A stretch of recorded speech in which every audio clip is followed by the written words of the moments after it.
আসসালামু আলাইকুম সুপ্রিয় শিক্ষার্থীবৃন্দ, আশা করি তোমরা সবাই ভালো আছো। আমি আজকে তোমাদের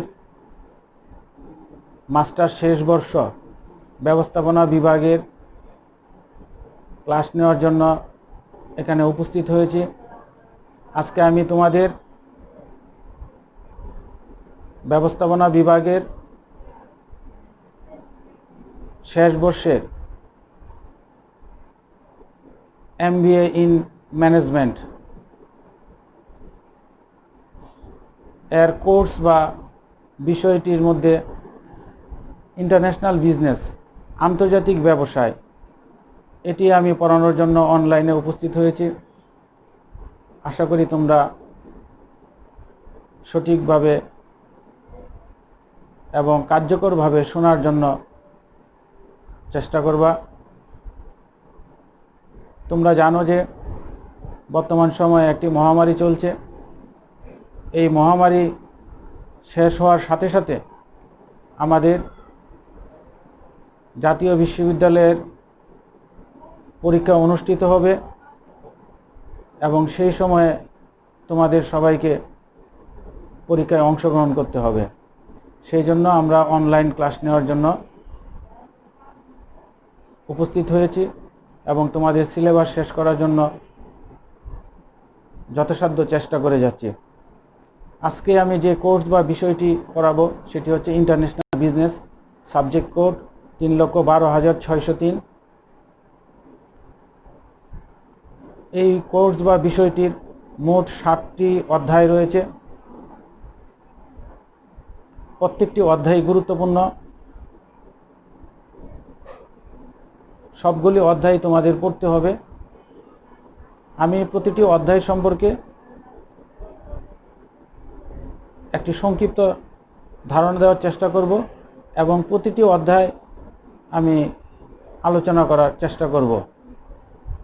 আমাদের ইন্টারন্যাশনাল বিজনেস এই অধ্যায়ের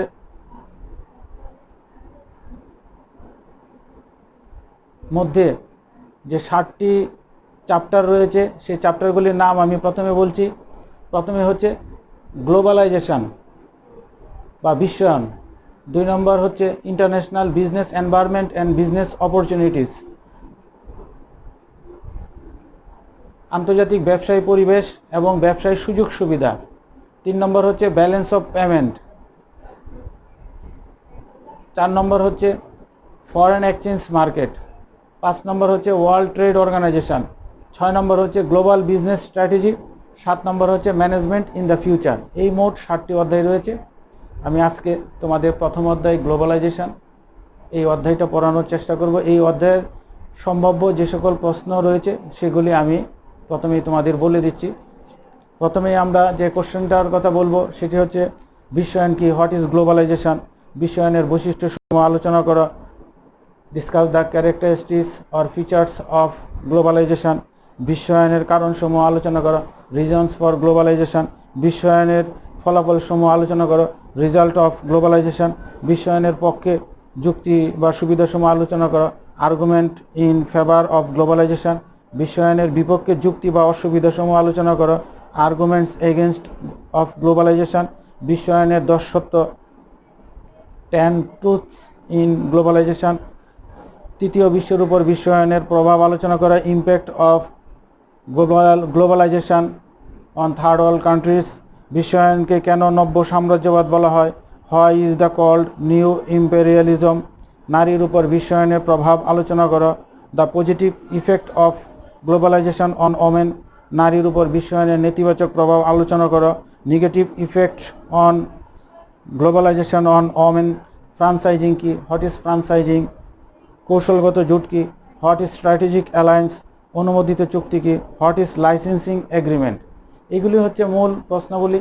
তারপরেও কিছু প্রশ্নগুলি রয়েছে, তবে এইগুলির মধ্য থেকে আমি 2-1টি কোশ্চেন আলোচনা করব। এখন আমি যেটা আলোচনা করব সেটা হচ্ছে গ্লোবালাইজেশন বা বিশ্বায়ন কি। আসলে বিশ্বায়ন সম্পর্কে কোনো সুনির্দিষ্ট সুস্পষ্ট সংজ্ঞা কোনো লেখক বা গবেষক দিতে পারেনি। তদুপরি আমরা বিভিন্ন লেখকের বই থেকে আমরা যেগুলো কালেকশন করেছি তার মধ্যে অন্যতম হচ্ছে গ্লোবালাইজেশন। অর্থাৎ গ্লোবালাইজেশনকে দুটো ভাগে ভাগ করে হয়েছে, একটি হচ্ছে গ্লোবাল এবং অন্যটি হচ্ছে লোকেশন। গ্লোবাল হচ্ছে বিশ্বায়ন এবং লোকেশন হচ্ছে আঞ্চলিকরণ। অর্থাৎ এই দুটো শব্দ মিলিয়ে হয়েছে বিশ্বায়ন।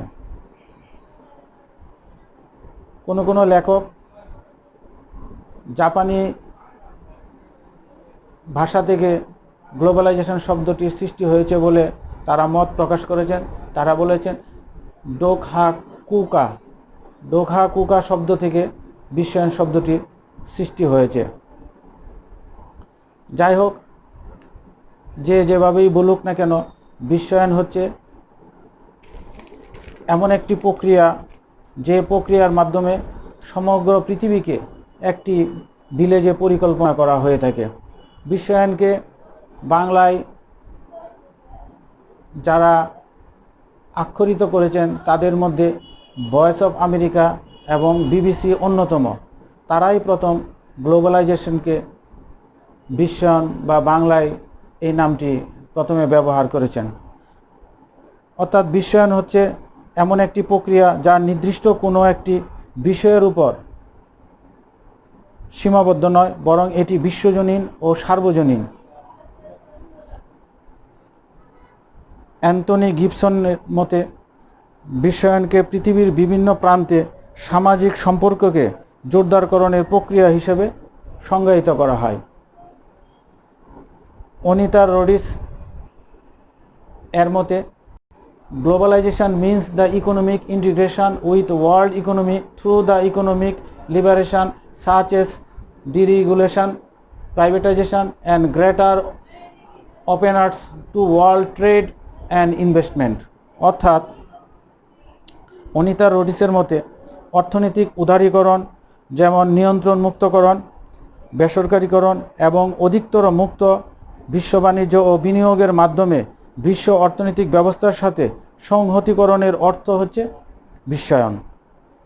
মার্শাল ম্যাকলুহান তার মতে globalisation is the recognisation by organisation that business must have a global not local form.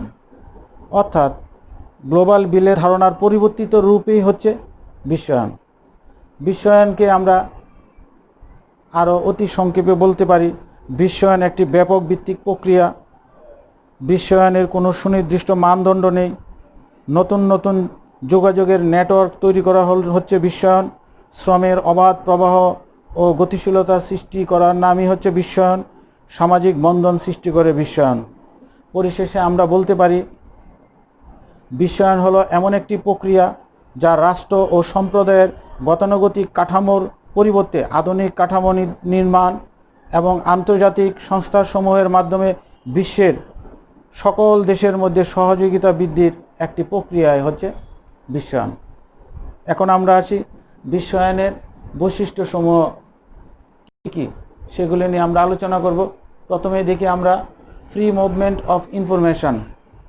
Number 1, তথ্যের অবাধ যোগাযোগ। বিশ্বায়নের অন্যতম প্রধান বৈশিষ্ট্য হয়েছে অবাধ তথ্য প্রবাহ। অর্থাৎ যে কোনো নতুন কিছু আবিষ্কৃত হওয়ার সাথে সাথেই সকল তথ্য সকল ব্যক্তি সকল রাষ্ট্রের কাছে পৌঁছে যাবে।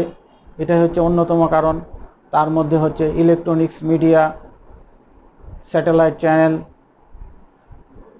এবং ফেসবুক, হোয়াটসঅ্যাপ, টুইটার সহ সকল ধরনের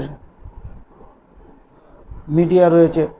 সকল মিডিয়ার মাধ্যমে তথ্য অবাধে সকল দেশের মধ্যে চলে যাবে। এটাই হচ্ছে তার একটি অন্যতম বৈশিষ্ট্য। এবং তথ্যকেও ধরে রাখতে পারবে না, গোপন করতে পারবে না। সকল তথ্য প্রচার করা একান্ত অপরিহার্য। 2 নম্বর বললাম ফ্রি মুভমেন্ট অফ লেবার, শ্রমের অবাধ যাতায়াত। পৃথিবীর উন্নয়নশীল দেশ থেকে বা অনুন্নত দেশ থেকে উন্নত দেশে শ্রমিক যাতায়াত করতে পারবে কাজের সন্ধানে এবং তারা কাজ করবে। অর্থনৈতিকভাবে তারা সেখান থেকে স্বাবলম্বী হতে পারবে। ইচ্ছা করলেই কোনো রাষ্ট্র শ্রমকে বন্ধ করে দিতে পারবে না, শ্রমের যাতায়াতও বন্ধ করতে পারবে না। এটা বিশ্বায়নের একটি অন্যতম বৈশিষ্ট্য। 3 নম্বর হচ্ছে ফ্রি মুভমেন্ট অফ ক্যাপিটাল, পুঁজির অবাধ প্রবাহ। উন্নত দেশসমূহ তাদের পুঁজি অবাধে অনুন্নত এবং উন্নয়নশীল দেশসমূহে স্থানান্তর করতে পারবে এবং সেখানে তারা বিনিয়োগ করতে পারবে। তাদেরকে কেউ বাধা সৃষ্টি করতে পারবে না এবং কেউ যদি ইচ্ছা করে সেটা করতে চায় তাহলে এই বিশ্বায়নের শর্ত ভঙ্গ হবে বলে চিহ্নিত করা হয়ে থাকে। 4 নম্বর ফ্রি মুভমেন্ট অফ প্রোডাক্ট, পণ্যের অবাধ প্রবাহ। নতুন নতুন পণ্য আবিষ্কৃত হওয়ার সাথে সাথেই পৃথিবীর সকল দেশে এ সকল পণ্য সামগ্রী পৌঁছাতে সক্ষম হবে এবং পণ্যগুলি অবাধে সকল শ্রেণীর ক্রেতাদের কাছে পৌঁছে যাবে। কোনো বাধা বিপত্তি থাকবে না।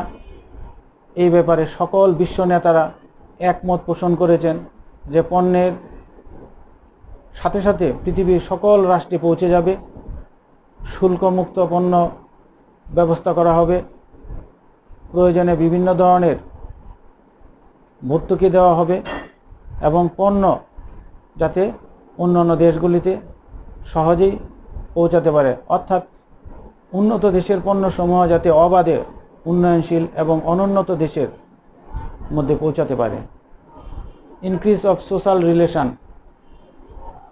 সামাজিক বন্ধন বৃদ্ধি করা, সামাজিকভাবে পরস্পরের মধ্যে সম্পর্ক সৃষ্টি করা এবং তাদের মধ্যে বন্ধন সুদৃঢ় করা বিশ্বায়নের একটি অন্যতম বৈশিষ্ট্য।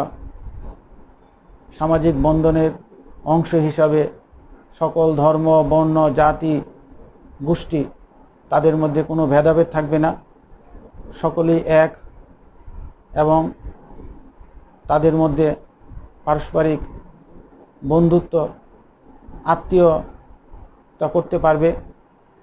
সমগোত্রীয় সমমনা সম্পন্ন ব্যক্তিবর্গ পরস্পরের মধ্যে ভাব, আবেগ, অনুভূতি বিনিময় করতে পারবে, কোনো বাধা বিপত্তি থাকবে না। Supply of cheap labour and raw materials,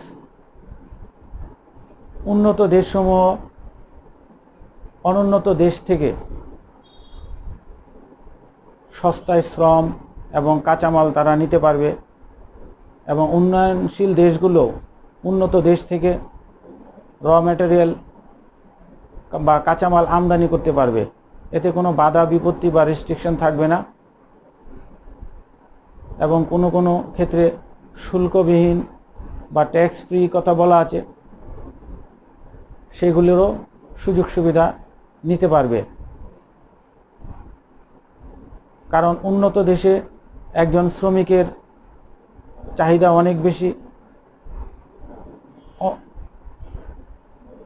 অনুন্নত এবং উন্নয়নশীল দেশ থেকে তারা সস্তায় শ্রম নিয়ে সহজেই কাজে লাগাতে পারে এবং নতুন নতুন পণ্য উৎপাদন করতে পারে।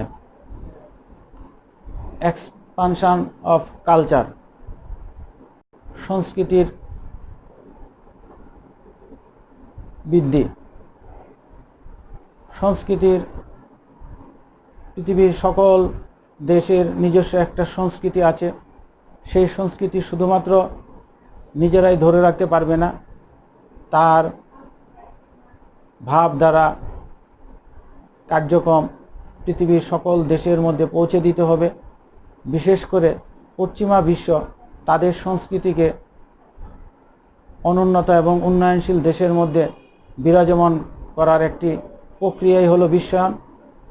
তাদের যে সংস্কৃতি আছে সেই সংস্কৃতিকে গ্রহণ করার জন্য তারা বিভিন্ন ধরনের সুযোগ সুবিধাও সেখানে প্রদান করে থাকে। ফ্রি মুভমেন্ট অফ টেকনোলজি, নতুন নতুন টেকনোলজি আবিষ্কৃত হওয়ার পর সেগুলি অনুন্নত ও উন্নয়নশীল দেশসমূহে সাপ্লাই দেওয়া হয়। উন্নয়নশীল দেশসমূহ এ সকল প্রযুক্তি ব্যবহার করে আধুনিক কলাকৌশল আয়ত্ত করে তারা অধিকতর উৎপাদন কার্যে অংশগ্রহণ করতে পারে, অধিকতর পণ্য উৎপাদন করতে পারে যা জনগণের ভোগ এবং চাহিদা পূরণ করতে সক্ষম হয়। ইনক্রিজিং ইফিসিয়েন্সি, উন্নত বিশ্ব তাদের যে জ্ঞান, দক্ষতা, অভিজ্ঞতা আছে, সেই জ্ঞান, দক্ষতা, অভিজ্ঞতা তৃতীয় বিশ্বের দেশসমূহ তথা উন্নয়নশীল দেশ এবং অনুন্নত দেশসমূহ কাজে লাগিয়ে উৎপাদনশীল কার্যক্রমকে অব্যাহত এবং গতিশীল রাখতে সক্ষম হবে। সেই উদ্দেশ্য এবং লক্ষ্যকে নিয়েই বিশ্বায়ন তার যাত্রা শুরু করেছে এবং বিশ্বায়নের মূল উদ্দেশ্য হচ্ছে পৃথিবীর সকল দেশের মধ্যে কোনো ভেদাভেদ থাকবে না, কোনো পার্থক্য থাকবে না। এক দেশ অন্য দেশে অবাধে যাতায়াত করতে পারবে, অবাধে ব্যবসা বাণিজ্য করতে পারবে, অবাধে পুঁজি স্থানান্তর করতে পারবে, অবাধে শ্রম যাতায়াত করতে পারবে, কেউ রেস্ট্রিকশন বা বাধা দিতে পারবে না। তাহলে বিশ্বায়নের কার্যক্রম থেকে তারা ছিটকে পড়বে এবং সুযোগ সুবিধা থেকে বঞ্চিত হবে। মার্কিন যুক্তরাষ্ট্র এবং তার মিত্রদের দেশগুলি অত্যন্ত গুরুত্ব এবং কঠোরভাবে বিশ্বায়নের সকল কার্যাবলী পালন করে থাকে। যারা বিশ্বায়নের শর্ত পালন করবে না তাদেরকে আর্থিক সহায়তা, ঋণ সহায়তা সহ বিভিন্ন ধরনের সহায়তা থেকে তারা বঞ্চিত করে রাখে। তাই বিশ্বায়নের বৈশিষ্ট্যসমূহ যথাযথ পালন করতে পারলে কোনো দেশ বা রাষ্ট্র কোনো না কোনোভাবে উপকৃত হবে এবং দক্ষতা আনয়ন করতে পারবে। তাহলেই বিশ্বায়ন তার সকল কার্যক্রম সার্থক এবং সফল সুন্দর হবে বলে আমরা মনে করতে পারি।